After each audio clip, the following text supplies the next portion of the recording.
If you've walked through Disneyland recently, you've felt it. The vibe has shifted. It's no longer just families and churros. It's a sea of glowing screens, battery packs, and people talking to their stabilizers.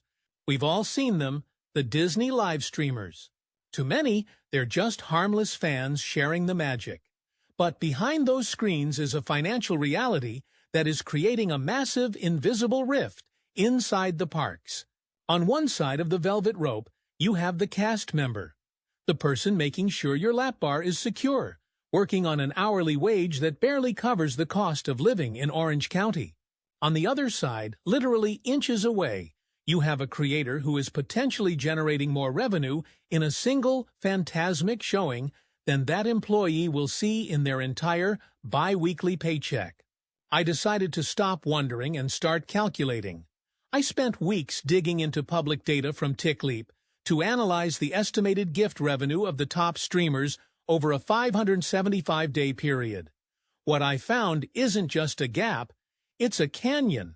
Today, we're going to look at the numbers Disney doesn't want to talk about, the commercial loophole that everyone is ignoring, and the real cost of the happiest place on Earth in 2026. To understand why this is a problem, we have to look at the baseline. The life of a cast member in 2026. Disneyland is the largest employer in Orange County, but being Disney famous doesn't pay the bills. A starting cast member in attractions or merchandise currently earns roughly $21 an hour. Now, if you're watching from a different state, that might sound like a decent wage. But this is Anaheim, California. Let's look at the survival math. The estimated average rent for a modest one-bedroom apartment in Anaheim has climbed to approximately $2,200 a month. If you want to live in the Platinum Triangle, the area immediately surrounding the resort, you are looking at an estimated $2,900 a month. For a cast member working 40 hours a week, after taxes and union dues, their take-home pay is an estimated $2,800 a month. Do the math.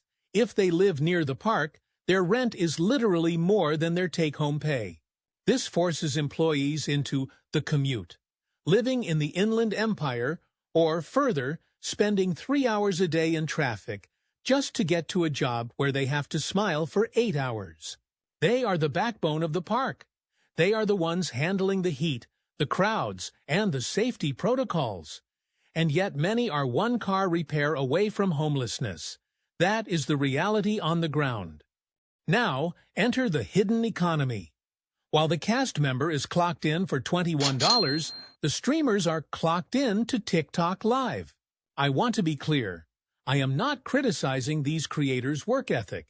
It takes stamina to stream for 10 hours in the sun. They found a loophole and they are running with it.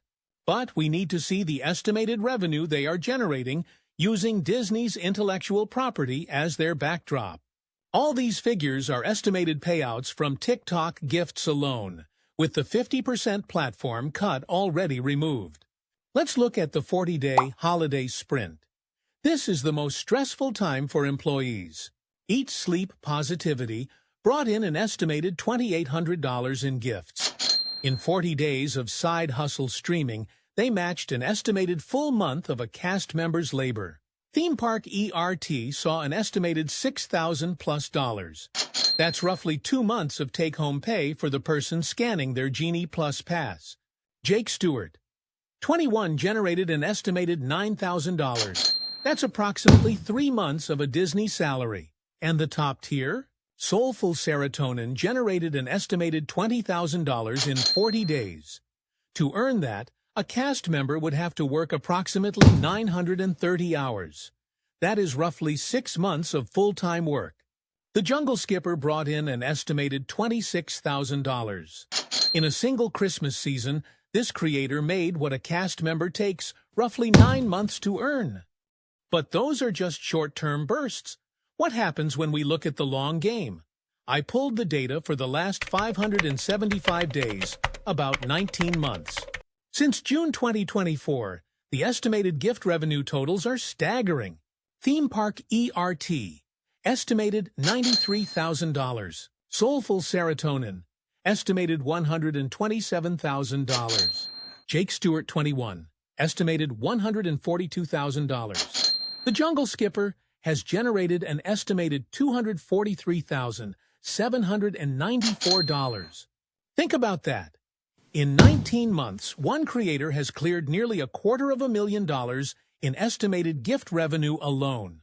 For a cast member to earn that same estimated $243,000, they would have to work full-time for over 5.5 years. And remember, this is just gifts. This doesn't include their brand deals, their YouTube ad revenue, their exclusive Discord memberships, or the private tips via Venmo. We are talking about $500,000 businesses being operated from a mobile phone in the middle of a theme park.